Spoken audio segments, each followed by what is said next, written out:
Assalamualaikum warahmatullahi wabarakatuh.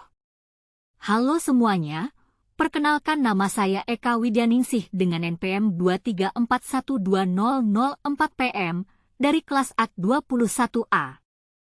Kali ini saya akan menjelaskan materi tentang aset. Dalam video ini saya akan menjelaskan beberapa submateri yaitu pengertian aset, pengukuran, penilaian, pengakuan, pengungkapan, dan penyajian. Langsung saja masuk ke submateri pertama yaitu pengertian aset. Pengertian aset.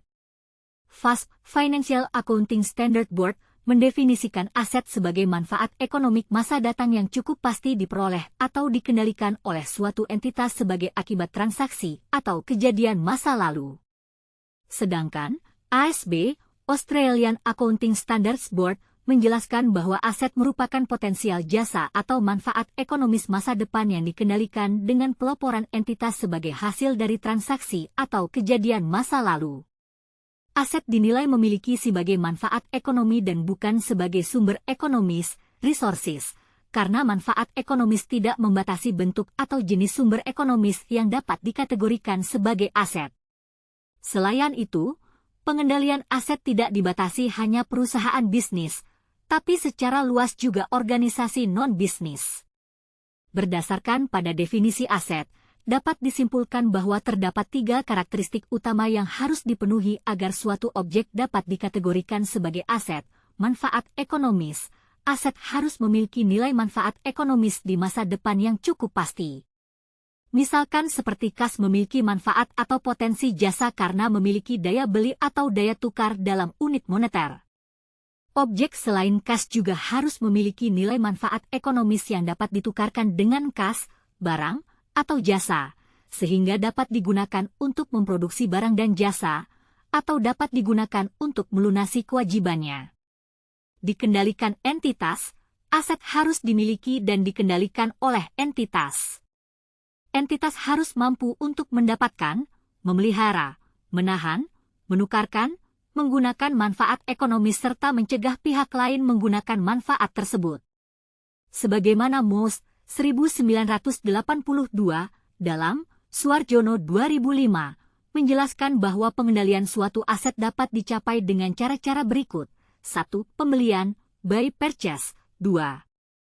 Pemberian, buy gift. 3. Penemuan, buy discovery. 4. Perjanjian, buy agreement. 5. Produksi transformasi, by production transformation. 6. Penjualan, by sale. 7. Lain-lain seperti pertukaran, by barter, peminjaman, by loan, penjaminan, by bailment, pengkonsignaan, by consignment, dan berbagai transaksi komersial, by commercial transactions, yang diakui hukum atau kebiasaan bisnis. Hadir akibat transaksi masa lalu. Kehadiran aset sebagai akibat dari transaksi atau kejadian masa lalu adalah kriteria untuk memenuhi definisi. Kepemilikan atau penguasaan suatu aset harus didahului oleh transaksi atau kejadian ekonomis yang telah terjadi. Sebagai contoh adalah pembayaran tunai atas penjualan sebelumnya, penjualan kredit, suransi dibayar di muka, dan transaksi lainnya. Karakteristik pendukung mengacu pada FASB, sejumlah karakteristik pendukung yang terkait dengan cost biaya, berwujud, pertukaran, dapat dipisahkan, dan dapat ditegakkan secara hukum. Karakteristik pendukung ini memperkuat atau lebih memastikan keberadaan aset tetapi tidak adanya pendukung tersebut tidak menghalangi objek untuk memenuhi syarat sebagai aset. Pengukuran. Salah satu kriteria pengakuan aset adalah manfaat ekonomis yang akan datang dapat diukur. Pengukuran dapat diartikan penentuan jumlah rupiah yang harus dilekatkan pada suatu objek aset pada saat perolehan, yang akan dijadikan data dasar untuk mengikuti aliran fisik objek tersebut. Jika suatu sumber daya yang diperoleh suatu entitas tidak handal, reliable, pada elemen pengukurannya, maka sumber daya tersebut tidak dapat diakui sebagai aset melainkan diakui sebagai pendapatan ketika terjadi transaksi. Secara akuntansi, aliran informasi. Aliran fisik suatu sumber ekonomik atau objek harus dipresentasi dalam jumlah rupiah sehingga hubungan antar objek bermakna sebagai informasi. Cost merupakan representasi kuantitatif suatu objek. Cost menjadi data dasar untuk mengikuti aliran fisik kegiatan ekonomi badan usaha. Sebagai aliran informasi, cost juga memiliki 3 tahapan perlakuan akuntansi. 1. Pengukuran, measurement, pengakuan, recognition, dan klasifikasi, classification, pertama kali pada saat perolehan aset. Untuk selanjutnya seluruh kegiatan dana dalam tahap ini disebut pengukuran saja. 2. Pencatatan berikutnya dalam rangka mengikuti aliran fisik aset berupa alokasi, distribusi dan penggabungan untuk kepentingan internal manajerial atau untuk kepentingan pengekosan produk. Untuk selanjutnya seluruh kegiatan dalam tahap ini disebut penelusuran, tracking. 3. Pembebanan kependapatan periode berjalan atau periode-periode yang akan datang. Cost yang belum menjadi beban pendapatan, biaya, akan tetap melekat pada objek menjadi aset badan usaha. Untuk selanjutnya seluruh kegiatan dalam tahap ini disebut pembebanan kependapatan, charging to revenues. Penilaian.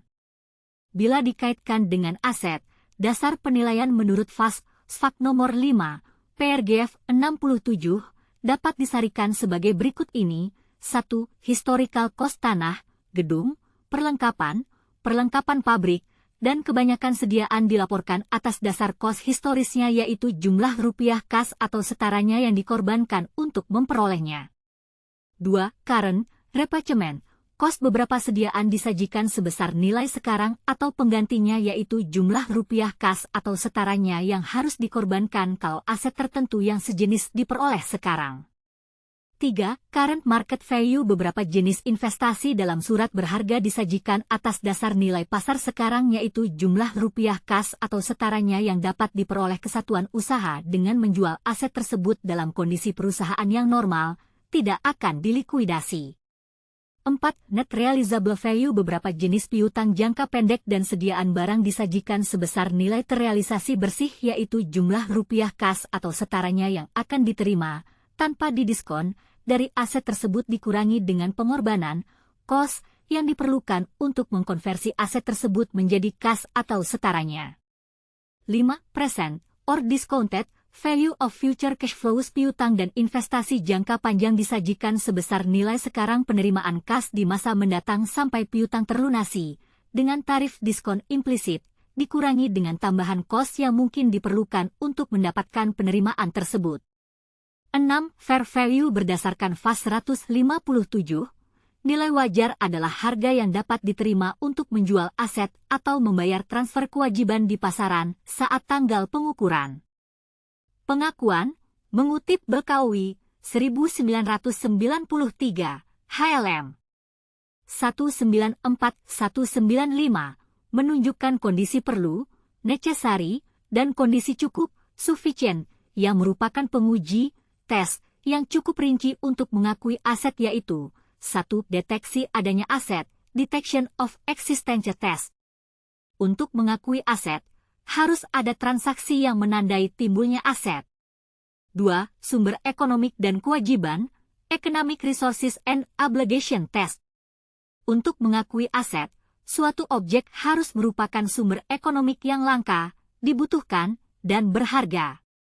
3. Berkaitan dengan entitas, entity association test.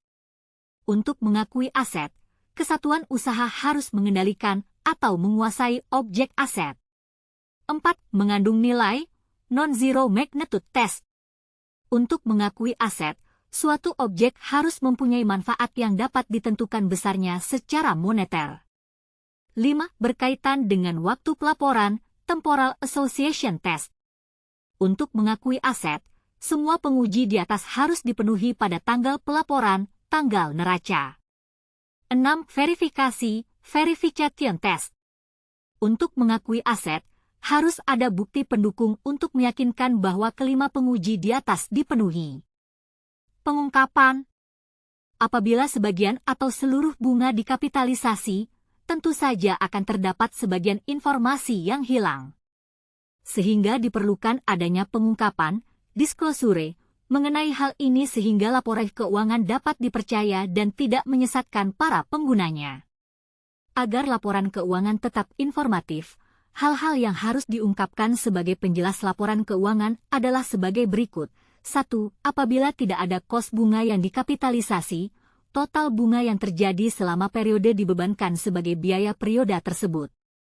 2. Apabila sebagian kos bunga dikapitalisasi, bunga total yang terjadi menjadi bagian yang dikapitalisasi. Penyajian.